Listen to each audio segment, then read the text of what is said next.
Hi, it's Maggie from Going Solo Travel. Here I am at Manchester Airport again, waiting for my Etihad flight to take me to the Maldives.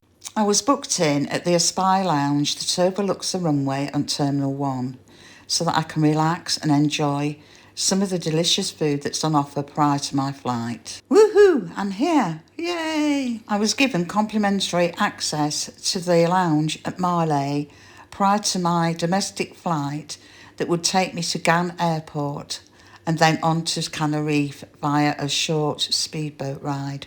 The food here was even better, in my opinion, to Manchester Airport.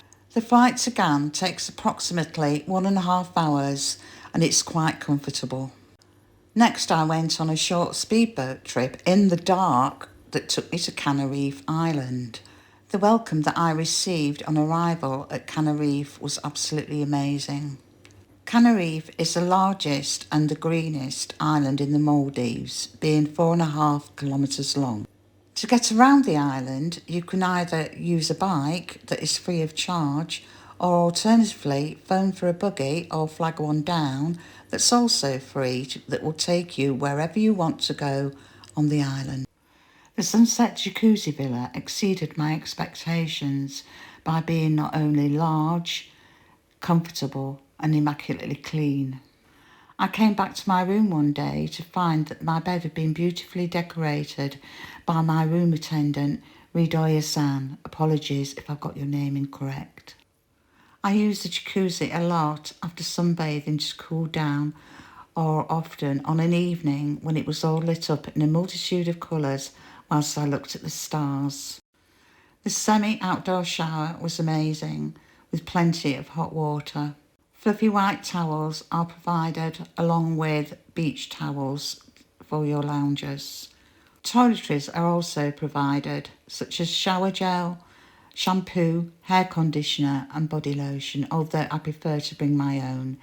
Here's a cheeky chap that kept jumping into my jacuzzi to have a daily swim. Don't worry, I got him out each time, but then I'd return to find him back in again. The villa, number 505, also has direct access to its own private beach area. It was wonderful to come out here on a morning with a cup of coffee to take in the amazing views.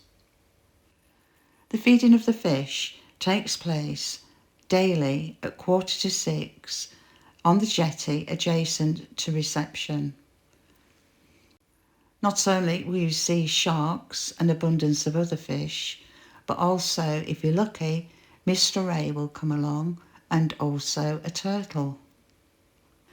Here's a little tip for you. When you go to watch a fish feeding, try and stand directly behind the guy that feeds the fish, because here you'll get the best view and also to be able to take the best photographs. If you sit along the edge of the jetty, as most people do, to watch a fish feeding, I found that this prevented me from taking good photographic shots of the fish being fed because of heads and feet being in the way. Oh, and there's my favourite shark. Unfortunately, the sea was a bit cloudy on the morning that I spotted the turtle swimming close by to my villa. He was quite happy, just munching away every now and again at a bit of seaweed or having a leisurely swim. Beautiful, isn't he? The Lucky Dolphin trip was absolutely fantastic. I enjoyed it so much that I went twice. Here's a little tip for you. Stay downstairs on the boat where you'll be able to get the best view of the dolphins. Canareef has 5 lakes. The largest is in the centre of the island, surrounded by the eco park. If you're lucky, you may be able to see a heron waiting and looking for its next meal. The sunrise side of the island isn't suitable for swimming, snorkelling, and can be quite rough. It's also very rocky. The sunset side has much nicer beaches that are dotted along the coastline. The best being at the Mirabar or at Barcuda, which is at the most southernest point of the island, and in my opinion is the best beach. Depending upon the time of day, when the tide is either in or out, I found that there's quite a bit of broken coral brought in or seaweed. I strongly recommend that you bring some beach shoes before entering the sea. And snorkeling is best at Barracuda, where the water is clearer and calmer. Okay, and here's some music that I've selected for you whilst you look at the gorgeous surroundings on this beautiful natural island.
I've divided my video into two parts because it was going to be too long. So my second video of Canareef will show the restaurant, bars, reception area and also the adjoining local island. Every evening I was rewarded by witnessing the most amazing sunsets. I watched them mainly from the Mira or Doni bar or even from my room. They were truly breathtaking and the colours was absolutely stunning. I was sad to leave the island and soon it was time for me to go. After being waved off by the wonderful reception staff, I made my way by speedboat to Ghan Airport that went on to Marley for my connecting flight. Thank you, Ahmed, for assisting me at the airport when I thought I'd lost my passport. You're a star. Thanks for watching. Please remember to like and subscribe to my channel.